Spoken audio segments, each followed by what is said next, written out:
And welcome to episode 432 of Geektown Radio. I'm your host, Dave, and with me this week is Robert. How are you doing? I'm doing good. I'm here, so it must be some sort of bank holiday. yes, because the only time you come on is when it's a holiday in the US. It's Labor Day, isn't it, at the moment over there? So. Yep, where we celebrate labor by, ironically, doing no labor. I know. It's forced you to work more. But yes, there you go. Got some good news on the Daryl front as well. He's got his internet finally fixed, so I think he's probably going to be on the show as well next week. And so yes, we're just passing stuff backwards and forwards between Matt and Gray, so that's good news as well. But it's lovely to have you back on again. What sort of stuff have you been doing, or what we got to talk about? Well, video game wise, I've kind of been bouncing between two games. The first is called 7 Days to Die. Yes. And basically it's just a giant HD Minecraft with a lot of zombies, and then every 7 days they send a giant FU mob at you at night. And the other game, sometimes you don't want any of the pretense, you don't want any of the hyperbole, you don't want any of the terrible scripting, you just want a very, very simple game. I picked up Cat Quest 3. Excellent. You're a cat, you're a pirate, you sail around, every island is a cat named Pun, like you're in the Caribbean, and you go to Pawtuga Island, and you're just a cat. But, it's a swashbuckling game, so there's a lot of fighting. Not Souls-like in any way, shape, or form, but you do have to have some amount of skill, but it's just very nonchalant and low-key, I guess would be the best way to do it. Excellent. Video game-wise, the only thing that even popped up on my radar that I'm slightly interested in is a game called God Save Birmingham. Have you seen that yet? I haven't, no. It's a quick 1-minute trailer. It's a zombie survival game, but the hook is you're in medieval times. Interesting. Okay. Which I think there's a lot you can do with that, because that completely changes your concept of base management, base defense, weapons, things like that. That's really intriguing. I've not come across that. It's intriguing that they've set it in Birmingham, which is literally like down the road from me as well. Yeah. It's a trailer that popped up during Gamescom last week. It got lost in the noise because everything came out of Gamescom last week. Yeah. But really, mostly I'm just glad we're out of August, because August just seemed to be the month of failures. I was talking about this with Matt on our last podcast. I was like, is there some sort of secret contest to see who can flop the hardest? And nobody told me, because if you look in video games, you had Outlaws, and I wouldn't consider that like an absolute failure, but it launched buggy. The AI looked like a drunk 5-year-old. Yeah. The animations were very PS2. And then at the very launch, when the physical copies went released, they had to release a day one patch to where if you pre-ordered and got the digital version, you had to delete your save game file because the progression bug wasn't fixed with the patch in the same game file. So you basically had to start over after paying upwards of $130 to get it 3 days early. Should point out that's only on the console version. Yes. The PC version was perfectly fine, so I was okay. Yes. Yeah. And while I don't consider it a total failure, the game went live retail Friday. Saturday, it was already on sale. Yeah, I did see that. And I mean, I'll talk a little bit more about Outlaws in a bit, because I've seen interesting reviews for it, and my personal opinion of it is, no, it's not perfect, but it is fun. But yes, yeah. We'll get on to that in a bit. Yeah, and then you got games like Concord, which... Yeah, okay, that is a failure.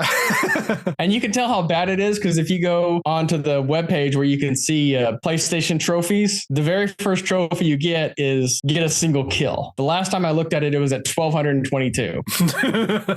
Yeah. Oh dear. Yeah. Well, didn't it, like on launch day, didn't it have something of like an absolute maximum of 700, 650 players or something? On Steam, it was 697 players peak after the first 24 hours. Yeah. It's one of those games. It's sort of a group shooter thing. Like it's a skin of Overwatch. Yeah. It's an Overwatch kind of clone, essentially. But they've spent something like 200 million on it. That's what they're saying the losses are going to to be. Oh, you're right. Okay. It's one of those things that I think had they released it as a free game to generate, and just put it out there and then put microtransactions in it, it's the type of game where kind of microtransaction stuff is sort of acceptable if you're giving the game away for free. But to release it as something which is, I don't know how much it is in the US, it's £35 over here, but I mean, it's $40. Yeah. To release it at that sort of price and too much competition in that space. It was one of those games that I hadn't even heard of until I saw it was released and people going, well, that's really flopped. So I think they'd sort of given up on it before they even released it, of like going, this is going nowhere. The Sony State of Play that they had before Gamescom, it was heavily featured. Right, okay. And from what I've heard from the people that have played it, mechanically, power skill set wise, it's not a bad game, but the characters are uninteresting. And the backstories and like weekly vignettes that they release. So you don't even get a chance to like go deep into the lore. You're just kind of waiting for it to be spoon fed something. Right. It just seems like an ill-conceived idea from start to finish, that game. So yeah, it's kind of like when Microsoft tried to get into the cell phone business. Between Apple and Android, that's 95% of the Western market. Let's jump in and carve that up. Right, yeah. And if Concord was in the sewers, then Dustborn is subterranean. They had first week peak concurrent on Steam was 87 people. Wow, that's not good. Yikes. But see, that studio doesn't have to worry about making money because they're funded by world governments through grants from artistic whatever BS line they come up with. And this has come out. They got 140,000 euros from an EU group. They got 250K US from a US group, and they got the US equivalent of 1.4 million from a Holland group, because that's where the dev team is out of Holland. Right. Okay. So they got almost 2 mil US equivalent in free money to make this game. Right. Okay. Yeah, it wasn't even one that was on my radar, that one at all. So Oh, it's cringe. It's like absolute weaponized, god-awful cringe.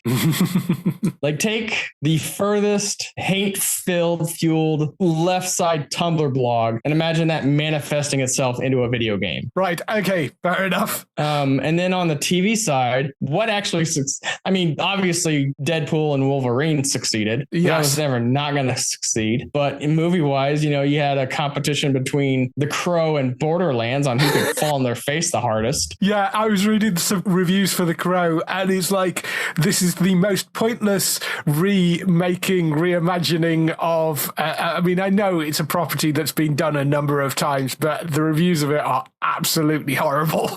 And it's just dull, boring, and there was absolutely no need to make this. It shouldn't be there. It's like, so that was horrible. And the Borderlands movie, is, from what I can tell, seems to bear very little resemblance to Borderlands the game, other than the fact that some of the characters are technically and that was in intentional. I think the biggest wait, is this reality from that was when the movie released and you went on Rotten Tomatoes, the first 10 critics reviews, not fans review bombing it, but the first 10 critics reviews, it was at a 0%. Wow. Yeah. I legitimately think between those two movies, the only people that enjoy it are the people that enjoy YouTubers that clown all over it. Yeah. There was a YouTuber that I was watching, Ryan George, who did a thing about, it was a pitch meeting for Borderlands. And his pitch meeting stuff's very funny. And I've seen some of that stuff. It's hilarious. Yeah. And he did one for Borderlands, and they were talking about, well, who is this aimed at? And it's like aimed at somebody who's vaguely heard of Borderlands, but doesn't really play the game. Yeah. But he's eager enough to want to go and see the movie. And you're like, do those people exist? They're like, well, we hope so. Yeah. And then, of course, we had The Acolyte, which is like the world's most expensive, slow-moving train wreck. Yeah, that was not a good series. Yeah. And I can't say I'm sorry that it's not coming back. I hope that they do something else in that era, because I think the High Republic era is something that they could explore a lot more on screen, and I hope that hasn't sort of killed them doing any more of High Republic stuff. But the show itself just was not great. That's what the show is. What happens when you hire people that don't know anything about the show to write the show. And I'm not being hyperbolic on that. They interviewed one of the writers and she said, I thought Star Wars was Han Solo in space with a dog. Wow. That is a direct quote. Wow. Yeah. Then you had that Star Wars Celebration and all the cast came out doing the interviews. You had that one dude saying Anakin blew up the Death Star. Right. Yes. I remember that. He actually got told to shut up during one of those interviews, which is hilarious. The show itself, I mean, regardless of all that other stuff, it's such a weird decision to introduce you to this group of quite interesting people who are Jedis and then kill them all as you go through the entire season. So you end up with basically 2 characters, maybe 3 characters left. And you did some plot development on these other people and you've just got rid of them all. So if you do come back for a second season, what's it going to be? I mean, there were some really odd decisions made on that show. The only entertaining part about that show was the last couple episodes of the interaction with the twins character, whose name I can't remember. Yes. And the 5th character. But that's only in listening to the Disney Plus audio because it's like 50 Shades of Disney. Like, have you heard any of that audio? No. Oh, you got to do the audio commentary. It's just south of porn in its delivery. It is ridiculous. You know that iconic scene that they had where the dude's back is up against the rock and she's got the lightsaber on him, and the audio track goes, she holds the throbbing lightsaber to his throat. You see, so it's the audio descriptive stuff. I see. Yeah, the audio descriptive stuff is very like softcore pornish. That's funny. Almost makes it worth watching. Not quite, but almost. Well, I might have to go and watch some of those. That's very funny. I know traditionally people have always shoved things out in the summer that maybe they wouldn't air anywhere else. But yeah, there's a number of things dropped this August that you're like, wow, they really have kind of buried this stuff. Yeah, it just reminds me of one of my 3 favorite audio clips. You're still a failure. Oh dear. Been an interesting month, August, but we're now in September. Hopefully things will get better. Thankfully we're out of it. Yeah. There is some good TV coming up and some other bits and pieces. There's some good games released this month as well. So yeah, anything else? Not really. I just haven't really found anything interesting enough for me to want to really jump into it. Okay. Video game wise, I wasn't going to play Outlaws anyway, just because it didn't really interest me a whole lot. I'm not the hugest fan to begin with. I'm not a player of the style that is like Black Myth Wukong. That's just that genre and style of gaming I've never been good at. And that's fully on me. Obviously, they hit 10 million in sales, so it's selling really damn well. But there's really, I mean, the only thing that's on my Steam wish list that's coming out this year is the 2D HD remake for Dragon Warrior 3. Yeah. No, well, I mean, on the gaming front, I have been playing through Star Wars Outlaws. I'm about 20 hours in at the moment. And no, it's not perfect. Yeah. But it is fun. Yes, it's low effort in places. The graphics maybe aren't quite as good as they could be. They did have that issue, like you mentioned, with them resetting everybody's early access games on console. As I say, the PC version was fine, but they did it on console. And in terms of the actual gameplay, it steals things off every other game. I mean, there's bits of Uncharted in there. There's bits of Assassin's Creed. The fighting stuff isn't necessarily that tricky to do. It's about the level of what it was in Uncharted, probably, I would say. You've got the sharpshooter thing out of Red Dead where you can kind of slow down time and target a bunch of enemies, you know. So the sort of jumping around stuff, climbing things is very much from something like Uncharted, of sort of climbing up walls and swinging across things and that sort of stuff. But overall, I like the characters. I like the story. It's nice to have a Star Wars game which isn't evolved around Jedi. It's evolved around this scoundrel who you are playing, this thief. And there are nice little things when you're wandering around these planets. It is open world. And there are, I think, 4 different planets that you play on, one of them being Tatooine, because of course. You basically get the freedom to go around and sort of pick up quests and things as you're wandering around the world. But one of the ways you pick up quests is things like you will be in a bar and you'll overhear a conversation and you can kind of stand there and listen in. So it's not like go to this person, pick up this quest. There are some of those. But in terms of sort of random stuff that you find in the world, you can get hints about where that sort of stuff is by just sort of hanging out in the bar and listening to conversations and that sort of thing. There is ground combat. You get a speeder bike to get yourself around. There is space combat.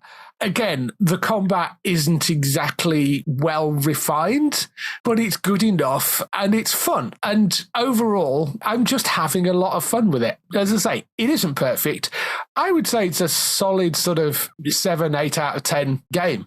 And if you're a Star Wars fan, certainly worth picking up. It's nice to wander around those environments. They've actually, there are better graphics out there on certain games, but they've done a reasonable job of filling out those worlds. You know, when you're flying around the planets, you're passing other people on speeder bikes and out in the open as well. So there is sort of life on the planets. They're not just big, dead open spaces. I wonder if there was like some weird contractual obligation with Ubisoft to release it when the Acolyte ended. Because I think if they delayed that game like 6 months and just said, hey, we got some bugs we're still trying to squash, we're going to push it back so you have a better launch experience, it probably would have had a much better reception at launch than it did. Well, yeah, I mean, the whole resetting people that bought it in early access is really unfortunate. That, I think, is such a shame. The general reaction I've seen to it has been similar to my experience of it is, no, it's not perfect, but it is quite good fun. So if you didn't buy it in early access, playing through it, I mean, I haven't had bugs. There were a couple of occasions where it did crash out on me, but that's on me because I messed around with the graphics settings, like in the graphics file, trying to play around with some optimization stuff. Once I reset that, it was all fine again. So I don't blame the game for crashing on that. That was me tinkering with stuff that I shouldn't have been tinkering with. So other than that, I've not had issues of quest failing, the common things of like, you know, collision issues, of like falling through the floor. I mean, you look at other AAA titles that have been released recently, like Starfield, and that, I mean, had huge bugs in it where you were literally locked out of quests and you would fall through the floor in places, and you know, it's had none of that for me. It's played perfectly well. And I mean, it's a sad indication of the fact that the game actually works and hasn't got bugs in it is seen as a positive on release. But you know, it's a sad indication of the state of the game industry at the moment. But of course, you and I are both old enough to remember when there was no game patching. You got what you got, and that's what you got. Exactly. I mean, before the internet, you couldn't get things like downloaded and stuff in it. I had a bug in it and had a bug in it. So, you know, I'm actually really happy playing through it. It's been a really good experience so far. It's been a fun experience. The storyline itself has been great. It's nice to have something that's set in the Star Wars universe but isn't evolved around Jedi. And you know, you feel like you are playing a smuggler in that world. It's an interesting group of characters.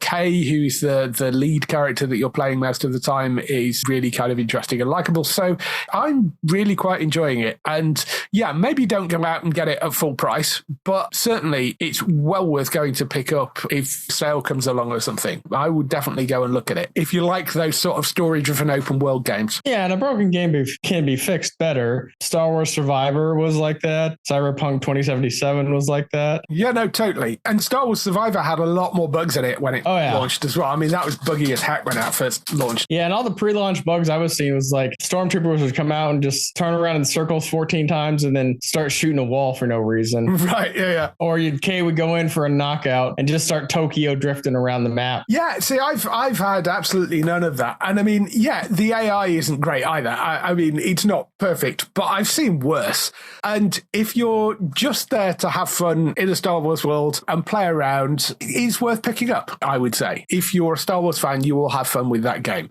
It certainly doesn't have the level of bug problems that a lot of AAA games have had. I am playing it on PC. I don't know about the console versions. I couldn't tell you there, but yeah, it seems to be working fine for me. Outside of gaming stuff, though, a few TV shows I've been catching up on. Lord of the Rings, Rings of Power, of course, dropped its second season this week, opening 3 episodes. This is another show that's been very divisive, and I enjoyed the first season. I entirely understand why people didn't, and it messes around with the lore and all that sort of stuff. But I'm having fun with the second season as well. I mean, I have no idea how much it's deviating from Tolkien's original stuff. I suspect quite a lot, and I don't know whether it's worth the amount of money that they're spending on it. But generally, I think they're off to a fairly solid start. It's 3 episodes they've got out at the moment.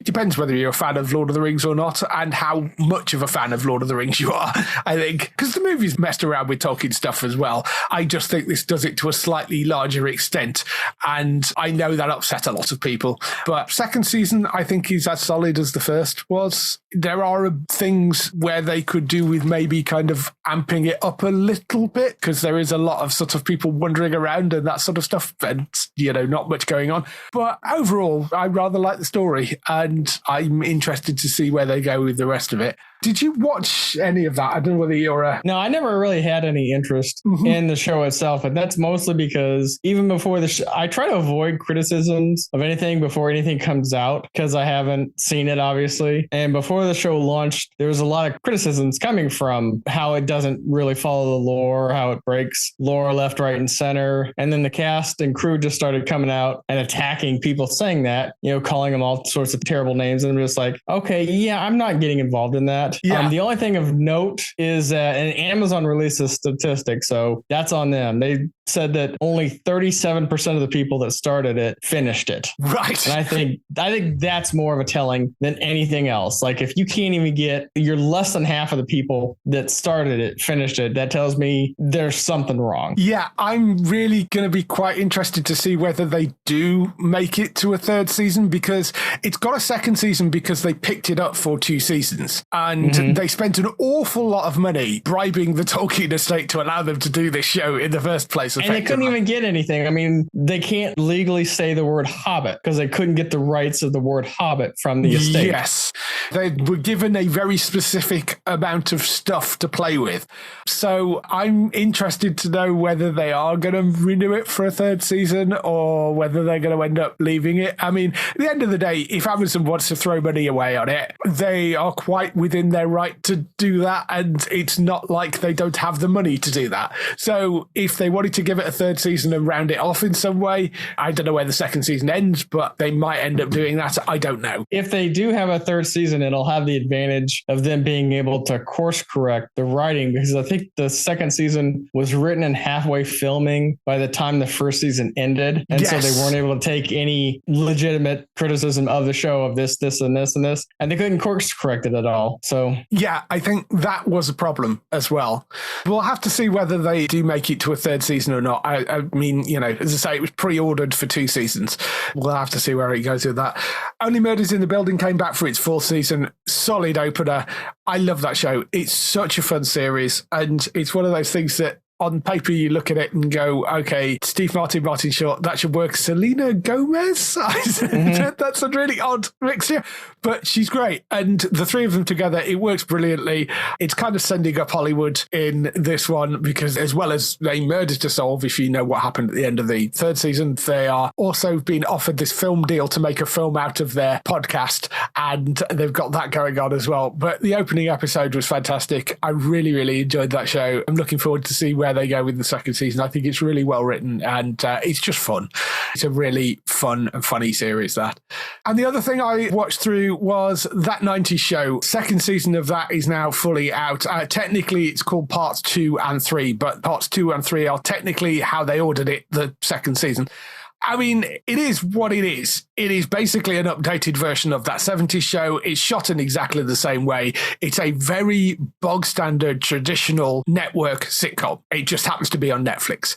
If you like that sort of thing, it does it quite well. That's basically it. It's quite funny in places. There are lots of 90s references, obviously, in it, which I quite enjoy. having grown up in that period. It basically does what it says on the tin, that series. It's a nice thing to be able to sort of sit on while you're eating lunch or something. You know, it's a good 22-minute, half an hour show to do that too. So it's been one of those things that I've just quite enjoyed having that on in the sort of background. That's really me on TV stuff. I don't know whether you've watched either of those. Only Murders in the Building. I've always kind of wanted to get into it, but I don't have my Disney Plus anymore. That just got too expensive and there's nothing really worth watching. And 90 shows on Netflix over here, and that got way too expensive. Yes. The last time I had it, it was $10 for the 720p streaming. Yes, I've complained repeatedly about that, and I'm very much with you on the fact that they restrict the quality of the stream to the price is just ridiculous. And for very, very obvious reasons, you can't have Danny Masters return his character. Well, yes. Which I'm not even complaining about, but his character was always a fun foil to poke fun at the other characters for being stupid. And without that style and dialogue in the script, that kind of takes away a lot of the fun that I had with that 70s show. I quite like the new group of kids that they've got in. I mean, it's obviously a different makeup, and they have brought back some of the old cast, but really boils down to whether you like those traditional kind of sitcoms, whether you like the original show. As a sort of something that you can kind of stick on in the background while you're eating sort of thing. It's quite a good show for that. So I'm curious, have you ever heard the dark fan theory from the 70s show? No. So it's actually really interesting when you think about it. If you remember the season ender for one season where they had the tornado, right? Donna's on the radio, the parents are in the basement, and then Eric is driving to go get Donna. The dark fan theory is that he gets caught up in that tornado and gets put in a coma because when the parents are in the basement, they do hear on the radio that there was a car in an accident. And so the rest of the seasons is just a dream state of Eric as he slowly fades away, which kind of explains how the characters start getting really, really weird and time doesn't pass nearly as much as it did in the first few seasons. Obviously, it's just a theory, but I like that. If you really watch it, it kind of makes sense. Yeah, I rather like that. That's quite good. It's been a long time since I've seen that 70s show, but that 90s show is up on Netflix. There are 3 parts out at the moment, so you can go and check that out there. Only Murders is on Disney Plus. I know what you mean about the pricing for Disney Plus. It's a much better deal for us over here because we get a load of Hulu content thrown in with it as well. And Rings of Power is, of course, out on Prime Video, so you can get it there. And there's 3 episodes out with a 4th episode coming this week. That's all the stuff we've been doing over the past few weeks. Let's move on to some TV and film news.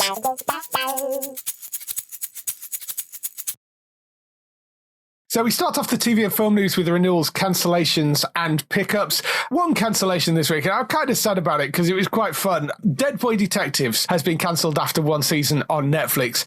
The reason, apart from the algorithm says no, is likely that it wasn't one that they ordered in the first place. It was one that I think was originally supposed to be on Max and then got moved to Netflix because of the fact that they had Sandman and they kind of were going to sort of tie it into that Sandman universe because it tangentially kind of connected to that and the Neil Gaiman stuff. It's a Berlanti series. The Dead Boy Detectives, although played by different people, originally showed up in Doom Patrol and it was sort of connected to that and then it wasn't, and then it got booted from Max across to Netflix and then Netflix ran it for 1 season. I don't know whether it just didn't find the audience, but it was a fun little show, that, and the cast was good. I found it quite enjoyable. It's a shame it's gone after 1 season. Not heard of it, but then again, I've never had Max, so I've never seen any of the Doom Patrol or any of those shows. I mean, over here, Max is $15 a month. I mean, I ain't spending that on any streaming service. Yeah, we don't even have Max over here at the moment. I think we're getting it at some point, but they're working on a deal with Sky by the sounds of it. So it may be that it's included with a Sky subscription, which is what most people have, either Sky or Now TV over here. So Dead Boy Detectives on Netflix, that's gone after 1 season. Few renewals over on Netflix. Owning Manhattan has been renewed for a 2nd season, if you like that sort of show. Acapulco renewed for season 4 on Apple TV, which is one of their comedies. I think that's won a few awards and stuff. It's been going down quite well. And the Madame Blanc Mysteries has been renewed for a 4th season and a Christmas special. That runs on Channel 5 over here, and it's Acorn TV internationally, that one. Not officially announced, but it does sound like there is a 5th season of Clarkson's Farm being made from some of the comments that Jeremy Clarkson has been making. There was an Instagram post, I think, where he made some comment about season 5. So it sounds like they probably are making a 5th season. We knew there is a 4th season incoming. They've already done 3 seasons, so there'll be a 4th season next year. It sounds like there's probably going to be a 5th season after that as well. I mean, now he's no longer doing the Grand Tour because the Grand Tour comes to an end this month with the 3 guys finally hanging up their steering wheels and putting the trailer for that just dropped today here in the US. Yeah, they've just released a full trailer for that. It's kind of sad. I mean, it's 22 years those guys have been together across Top Gear and Grand Tour, and they basically couldn't think of anything new to do, and they're bringing the show to an end. Although there is a company that has been given permission to develop a new version of the Grand Tour, but obviously it would have different people on it. And as to exactly what that would be and whether that would even work, I mean, Top Gear struggled a little bit when they tried to do it without those 3 guys. They eventually found a groove and then couldn't stop damaging the presenters, so it got taken off air. Top Gear off air and Grand Tour off air now, unless they decide to bring something back. But I mean, there are international versions of Top Gear, and I mean, there are presenters around the world that you could possibly bring in and bring a group of people across the globe together for Grand Tour. That might be an interesting way of doing it, of having maybe some of the old Top Gear presenters from the US and the UK and, you know, Australia and the other places that run Top Gear. It might be interesting to bring a group of people together to do it. Yeah, and maybe the US version of Top Gear was always really weird because I get wanting to do a different collection of people, but they had one guy that was a rally driver, one guy that was doing commentary for NASCAR, and then a comedian, just a straight up regular comedian. Yeah. And it kind of worked a little bit with their personalities, but it never really clicked. I think it's because it was on History Channel over here. Right, yeah. It's difficult getting that chemistry. And I mean, that's the thing that's worked so well with those 3. Is the chemistry between them always works so well. And they sort of found it with the last lot of presenters they have for Top Gear UK. Unfortunately, they nearly killed Freddie Flintoff, and that kind of put an end to the show. Not everybody's going to have invincible plot armor like Richard Hammond did in all his crashes. Yeah, no, I mean, well, that's the thing. There've been a couple of really serious accidents over the course of Top Gear. We'll see whether that ever returns. I mean, they basically said it was on hiatus, but I mean, whether it ever comes back, who knows? That does give Clarkson some time to maybe go and do more Clarkson's Farm. And I do really enjoy that show. I mean, I never thought I'd say that about a farming show, but it is quite entertaining. I think it's just because people don't realize how much government bureaucracy and nonsense screws up their daily lives. And just to see a guy that has not unlimited money, but way more money than most people butting heads up against this. I think it was in the last one where it was in the 2nd or 3rd season to where they said, we can appeal this and we start at $250,000. Nobody's got that line around. Yeah. That's the thing. It shows up the amount of sort of particularly petty bureaucracy of local government in the UK. And I rather like that. And it's not like Clarkson's sort of throwing his weight around. In it, he genuinely is trying to do something that would be beneficial for the local area. And, you know, yes, it's caused extra traffic, but he's trying to do stuff like build a car park to solve the problem of the fact that people are coming and it's bringing extra traffic. And they're blocking that as well. And you're like, seriously? You know, you're complaining about the thing, but then stopping me fixing the thing you're complaining about. So, you know. Yeah. And for me, the one I was like, yep, that's just government bureaucracy, is when he tried to take rocks and dirt from one part of his property to the other part of his property, and he had to get an environmental impact study on it. Yeah, yes. There are so many things that come out of that. And it's funny, it's entertaining, but it's also quite educational on the amount of just ridiculous rubbish that farmers generally have to go through to bring food to the table. And it's a really, really well put together show. Yes, it does sort of live or die on whether you can stand Jeremy Clarkson a lot. I mean, but I think he's really good in this. And I think he's doing some silly stunts and things, but overall it is quite genuine. And the first 3 seasons have been great. Like I say, it does look like it's going to come back for a 5th season as well. So that's good news. over on to pickups and other news. The BBC has acquired over 1,000 episodes of the beloved Japanese anime One Piece, the English dub of it, and it is now up on iPlayer right now. So if you've got, I don't know how long they are, 20 minutes or so. So 20 minutes times 1,000.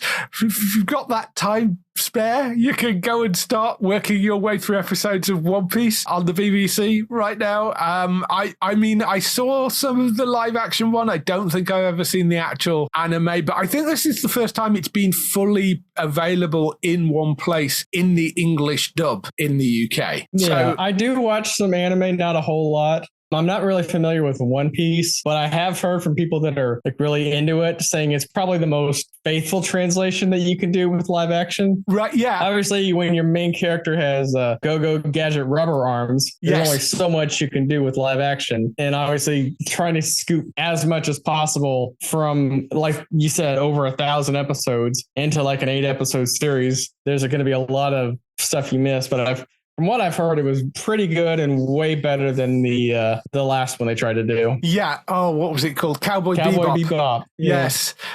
Which went down horribly. But yeah, the One Piece live action series on Netflix seems to have gone down really well. So if you watch that and like that, you can now go and watch the original anime series. Over 1,000 episodes of it. I think there's 1,165 episodes so far, something like that in total. I might have got that number slightly off, but it's around on that sort of number. So I don't know whether they've got absolutely all of it, whether they're missing like the last season or something, but there's 1,000 episodes to get through, so you can go and check that out on iPlayer. Outer Banks Season 4 Part 1 has got a premiere date. This is another Netflix show. 10th of October for Part 1 and then 7th of November for Part 2. So they've split it into 2 parts, which is something Netflix has started doing a little bit more recently. Outer Banks is another quite fun show. I mean, it's sort of The Goonies meets Ozark meets a impossibly attractive cast of a CW show. It's a really odd mix, but it works really well. It's a very fun adventure series. It's back for a 4th season. This is a sort of a little bit of a reset because the story arc that you're following for the first 3 seasons, which is them chasing this gold that John B's father had gone after and then gone missing, all of that sort of plot stuff had been resolved. And then they said they're renewing it for a 4th season. So it's now going to be coming back. Slightly different circumstances we find the guys in when it returns. 10th of October for Part 1 and then 7th of November for Part 2 for that. It's interesting they've started splitting stuff up like that on Netflix. I don't know what the reasoning is, whether it's just that they can get more mileage out of social media interactions by doing that because they don't want to do sort of weekly releases, but they can get a little bit more traction by splitting the series in half, maybe. I don't know. If I had to guess, I'd probably say that they took a look at the numbers when they did like full run releases of something, and they saw the number of people that would watch like half of it in one go and then wait a bit and then watch the other half of it in another go, and just decided to formalize that. But that's just a shot in the dark. Yeah, it may be. I mean, my suspicion is that it maybe has something to do with the social media interactions, because when you're releasing stuff weekly, it pops up on social media because everybody's kind of following it. Whereas if you split the season in half, you're not then going to weekly releases, which they don't seem to want to do, but you do then get 2 sort of bites of the apple at being able to sort of hype it twice with one season. So I think maybe that's why they've started splitting it up. But I mean, I don't know for sure. I know exactly what the reason is. You could be right. It could be that the algorithm just thinks that it's going to be better to do it that way. But Part 1 October, Part 2 November for that. But it's a fun series. It's worth watching if you've not checked that out. The Devil's Hour returns for its 2nd season. This is the show with Jessica Raine and Peter Capaldi in it. That is back for its 2nd season on Prime Video. That's on the 18th of October. That lands on there. So if you like the 1st season of that, you can go and check out the 2nd season. And Prime Video have also announced the cast for Citadel Season 2, some of the new cast for Citadel, which, did you ever see any of that? It was a ridiculous over-the-top spy thriller thing. I did see it. I wasn't overly impressed. I thought with the plot points, it was way too paint by numbers. Yes. There wasn't anything shocking or plot twisty that I didn't see coming from like a mile away on a clear day with binoculars. Yes, I get that. I thought it was fun enough. And I mean, it was silly and over the top. Russo brothers, I think, are exec producers on it. And it did well enough that they ordered a second season, which I think they're quite happy about because they designed it as a global franchise out of the gate. So the plan always was to launch this initial show, which was in English, and then they've done a show which I think is in India, and they've done another one which was Germany, the other one, or Spain. So they've got a couple of spin-offs coming, which are coming later this year. And then there will be a second season coming next year. But in terms of the new cast, you've got Matt Berry from What We Do in the Shadows, Riel Cooley from iZombie and Fall of the House of Usher, Michael Trucco, probably best known to me anyway as the slightly sleazy brother in Fire Country, but he was also in Fall of the House of Usher, Mel Dandridge from The Last of Us, Gabriel Leone from Ferrari. They've all joined for the second season. We don't know what characters they're playing, who they're going to be, but they're all going to be showing up in Citadel Season 2 alongside Richard Madden and Priyanka Chopra Jonas, as she is these days. Those two will be back, and as well as a lot of the original cast from season 1, but those are the new people joining the show. And some good actors in there, so that should be fun. More Prime Video news as well. They've announced a November premiere for a show which seemingly popped up out of nowhere. I wasn't even aware until they announced this that it was coming. There must have been some news beforehand, but Paris Has Fallen, which is based on the Has Fallen film franchise. So the London Has Fallen, and I can't remember what the other ones were, but yeah. So it's based on that film franchise. And the basic plot points for it are when a terrorist group led by the villainous Jacob Pierce, played by Sean Harris, attacks a high-profile event with the French Minister of Defense as their target. Protection Officer Vincent Taleb, played by Tafik Jalib, I think his name is, finds himself working with a street-smart MI6 operative called Zara Taylor, played by Ritu Arya, to save the day. But when events take a dark turn, Vincent and Zari soon realise that their plan extends beyond just the one politician. When they suspect that one of their colleagues in the security service is feeding information to Jacob, Vincent and Zara find themselves needing to rely on each other, increasingly isolated, and with Jacob always one step ahead. Can the unlikely pair stop Paris from falling to a man hell-bent on vengeance? So Sean Harris, who's playing the scenery-chewing villain in this, is from The Borgias and The Gold and South Cliff, and he's one of those faces that pops up and you go, I know that face from somewhere. Don't know Tafik at all. He's a French actor. Ricky Aria from Umbrella Academy and Humans. You've also got people like Anna Alaru from The Power and Alex Rider and Jack Ryan, Camille Rutherford from A Very British Scandal, a few other French actors in there that I don't recognise. Carl Collins from Culprits and Hollyoaks is in there as well. Do you know the Has Fallen franchise much? I think I've seen the London Has Fallen one. I have seen it in a sense that I know of it. I've seen commercials of it for rental when the first one came out, because it had what's his face in the first Gerard one. Butler. He's actually starred in all of them. This is going to be the first sort of Has Fallen thing where he's not actually the lead on it, although he is exec producing it apparently. But yes, he's not actually the lead. Yeah, the first one, the premise made a lot of sense. After that, it became very vehicle for Gerard Butler, really. It became very Die Hard-ish. Yes, in the sense that let's just make up an action plot for him to be in. Absolutely. I mean, fine, you can do that with the movies, but so this is a TV series with the similar sort of premise. What is quite interesting is the person that's created and written the series is a guy called Howard Overman, who might be a name you recognize because he was the BAFTA-winning creator of Misfits. He also did the War of the Worlds show, which is on Disney Plus over here, and he worked on Atlantis and Crazy Head and Future Man as well. So he's done some decent stuff. He's an interesting writer. I really liked Misfits until the last season when they had replaced all the original cast, and then it became completely unwatchable. Yes, and generally the consensus, I think, for that show. But yeah, I would sue to not be associated with Future Man. That show was god awful.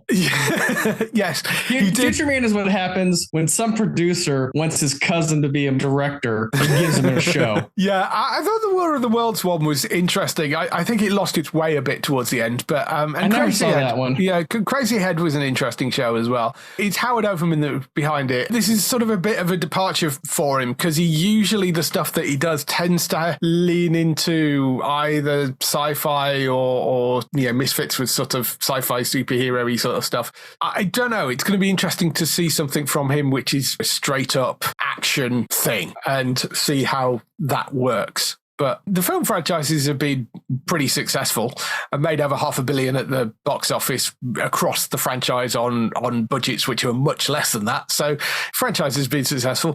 We'll see whether the TV series works. But it's coming on the 8th of November. Paris Has Fallen, that is. It's made by Studio Canal, which is why it's based in France, because it's got a French studio behind it, but it will be in French and English, that show. That's one to look out for if you're a fan of that Has Fallen franchise. We also have a couple of updates on Yellowstone as well. Have you watched any of this? Because I haven't. I've seen clips of it, but it's not on a streaming service I have. Right, yes. It's like Paramount when Plus. I'm bored and doom scrolling YouTube clips, it'll pop up a lot, mostly because of the Rip character. It's personified badass. Yeah. We had a little bit of updates on Yellowstone, the spin-off series, which was previously called 2024, is now called The Madison. They've cast Matthew Fox from Lost as one of the main leads in it. It's described the show as a heartfelt study of grief, human connection following a New York family in the Madison River Valley of central Montana. Matthew plays Paul, a self-reliant bachelor who loves the outdoors. He's obviously probably best known for playing Jack Shepherd in Lost. He was also Charlie in Party of Five as well, that older show. Been in a couple of other things more recently. It's Michelle Pfeiffer who is the main big lead in this, who plays a Stacy, a Manhattan woman who moves to Big Sky Country in the wake of her husband and brother-in-law's deaths in a plane crash. It's also got Patrick J. Adams from Suits in it, who plays Russell McIntosh, who is a young investment banker who follows the life path set before him from the start. You've got somebody called Ellie Chapman, who's a relative newcomer who plays Stacey's daughter. Bo Garrett in there from Girlfriend's Guide for Divorce, and a few other people as well. What's kind of interesting about this has been rumours flying around for ages that one of the big names that they're trying to get for the Madsen was Kurt Russell. And prior to that, the name that was being floating around was Matthew McConaughey, because, of course, the whole thing with Yellowstone was the fact that it was all built around Kevin Costner, and then Kevin Costner had a massive argument over the scheduling of the last season and now won't appear in the rest of the show because he was busy shooting his own film and they kept on moving the schedule around on him. That's what he claims anyway. The idea was to sort of end the main show and create a new show, which is now called The Madsen, and bring in another sort of fairly big, well-known movie name, which was either Kurt Russell or Matthew McConaughey, apparently. But we don't know whether that is still the case or whether the role that Matthew Fox has taken is the role that they were sort of circling Kurt Russell for.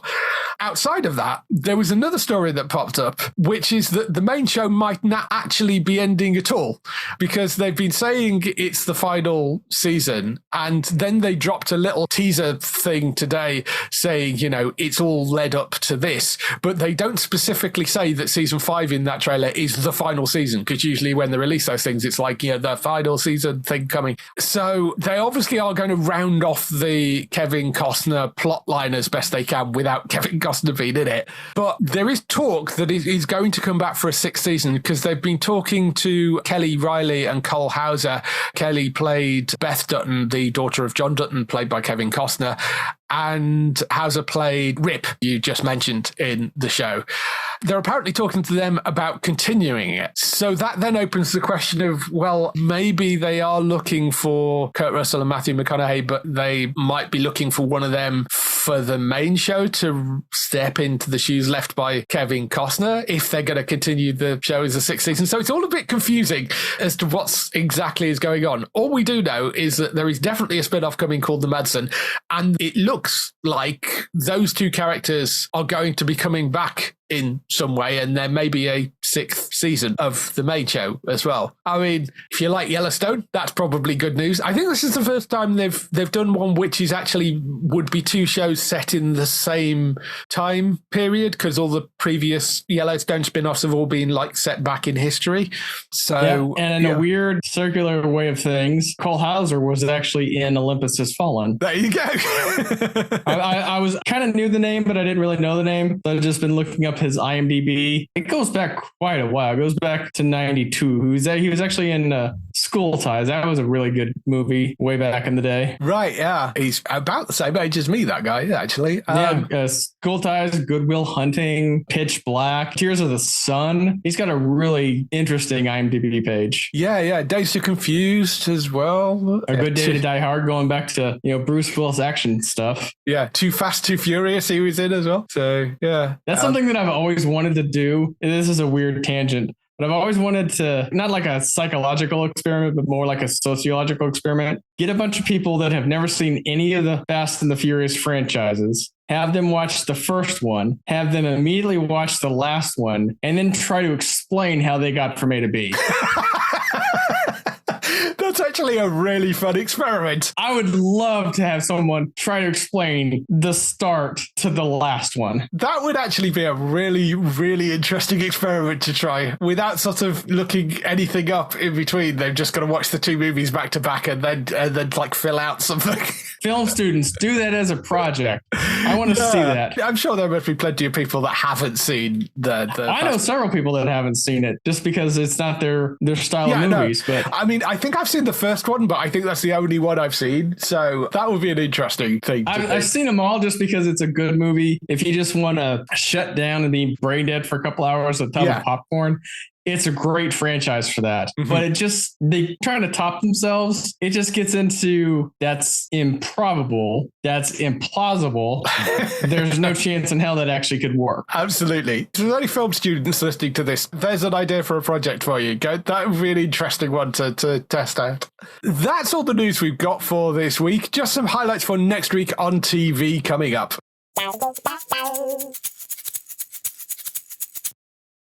So, highlights for next week. We've got a few interesting shows.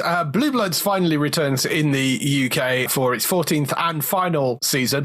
That's on Sky Witness on the 4th of September at 9 p.m. I think the reason they've held it for this long is because of the fact that it was split in two in the US, and I think they're probably going to run it just all as one block over here. So we'll get the first half of the season, which ran earlier in the year in the US, and I think they'll probably just run that straight into the second half of the season. 4th of September at 9 p.m. for that. Also coming on the 4th of September is the utterly brilliant Slow Horses, which is the Apple TV show. That is back for its 4th season. Stars Gary Oldman. It is phenomenal, that show, if you've not seen it, like a lot of the Apple TV stuff, but that is probably one of the best dramas on the platform, and that's saying something because there's some great stuff on there. But 4th of September for Slow Horses Season 4.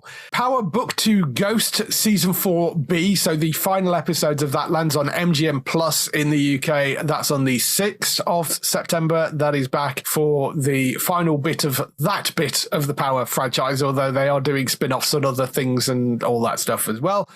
Funny Woman returns for its second season. This is the comedy that's based on the Nick Hornby novel. That's back on Sky Max for its second season. That's on the 6th of September at 9 p.m. And Waterloo Road returns for its 14th season. That's on BBC One at 10th of September at 8 p.m. I think the whole of it's going up on iPlayer as well. So season 14, 10th of September. There is a 15th season coming early next year. It's also been renewed for 2 more seasons after that as well. So there'll be lots of Waterloo Road around for a while yet. So that's your TV for next week. I'll definitely be watching Slow Horses. I dropped off Blue Buds a while back, but I'm glad that it's coming, bringing the final episodes over finally. But yeah, Slow Horses definitely worth checking out if you've not looked at that. That's everything we've got for this week. I know you're not around on social media and stuff, so there's no point in asking you where they can find you other than over on Entertainment Talk with Matt. You're still doing Gaming Talk is the main thing, isn't it? Yeah, we'll do the Gaming Talk. We'll occasionally do like a special one-off podcast every now and then. I've had thoughts of like restarting the interview series that I was doing, but work kind of gets in the way, and streaming has really fallen off. So a lot of the people that I was interested in have actually quit streaming. So if you want to find more of Robert, you can go and find him over on Entertainment Talk with Matt, entertainmenttalk.org for that. I'm sure the Manchester United podcast, who got thrashed by Liverpool this week, I think that will probably be quite an interesting one for Matt to go and dissect. Context. So if you're into your football, go and check that out as well. That's Man U podcast and gaming talk and lots of other stuff on entertainmenttalk.org. Daryl, as I mentioned, has finally got his internet back. He's over on HollywoodNorthNews.net for all those TV series you love, which are shot in Canada. Go over there and give him some love, and hopefully he'll be on the show next week as well. And for us, you can go to the website at geektown.co.uk throughout the week and see all the latest air date information. If you want to get in touch with your questions or comments, email us on podcast@geektown.co.uk. Leave a message on the website post. Find us at Geektown on Twitter, on Facebook at facebook.com/Geektown, on YouTube at youtube.com/Geektown, on Blue Sky at Geektown, on Instagram at Geektown UK, TikTok at Geektown UK, and Threads at Geektown UK. That is everything. We shall see you next week. Bye-bye. Goodbye.